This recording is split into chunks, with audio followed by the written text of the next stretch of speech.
एक बार एक देश में युद्ध होने वाला था, तो वहाँ की सरकार ने गोपनीयता से सेना में भर्ती करना शुरू कर दिया, बिना बताए पब्लिक को, भी जनता में आक्रोश ना फैले। सेना में भर्ती करना शुरू कर दिया। तो वहाँ पर एक परिवार में एक नौजवान था जो किसी काम का नहीं था। उसने कहा कि तुम आर्मी में जाओ। घर वालों ने ज़बरदस्ती उसको भेजा, और वो आर्मी में जाना नहीं चाहता था, मिलिट्री में उसको डर लगता जो भी हो। तो लेकिन उसको ज़बरदस्ती भेजा कि तुम जाओ सेना में भर्ती हो जाओ, इस समय भर्ती हो रही है। अब उसने जानबूझ करके परीक्षा गलत कर दी, तो अधिकारियों ने जानबूझ करके पास कर दिया, क्योंकि उनको तो ज़्यादा से ज़्यादा भर्ती करनी थी। उन्होंने दौड़, फिजिकल सब कुछ गलत कर दिया, सब कुछ उसमें। फिर उन्होंने सब में जानबूझ कर उसको लेते गए।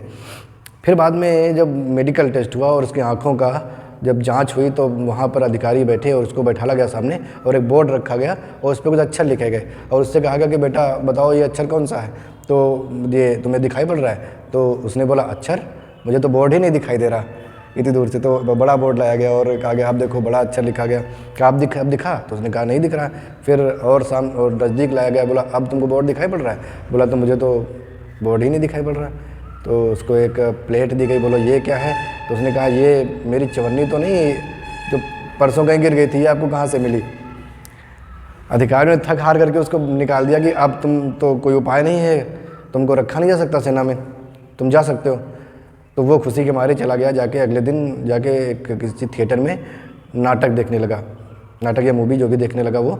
और जब इंटरवल हुई, लाइटें जली, तब उसने पाया कि बगल वाले सीट पे वही अधिकारी बैठा है जो उसका टेस्ट ले रहा था, अक्षर आँखों का टेस्ट ले रहा था, वही अधिकारी बैठा। तो वो घबराया और सोचा कि ये अधिकारी मुझे डांटे इससे पहले कि वो पूछे कि तुम्हें तो बोर्ड नहीं दिख रहा था, प्लेट को तुम अठन्नी बता रहे थे, और आज तुम यहाँ पर बैठ के ये देख रहे हो, तुम्हारी आंखें कैसे ठीक हो गई?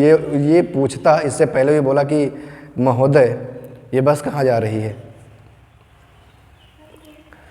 धोखा देने पे तुल ही गए हो तो कोई क्या कर सकता है? तुम्हारे बहाने कभी ख़त्म नहीं होते। तुम बहाने बनाने में तो निपुण हो, एक से एक बहाने बना लेते हो, लेकिन ज़रा सोचो, धोखा दे तो खुद को ही रहे हो ना। इसलिए बहाने बनाना छोड़ो, वास्तविकता को समझो और मेहनत करो।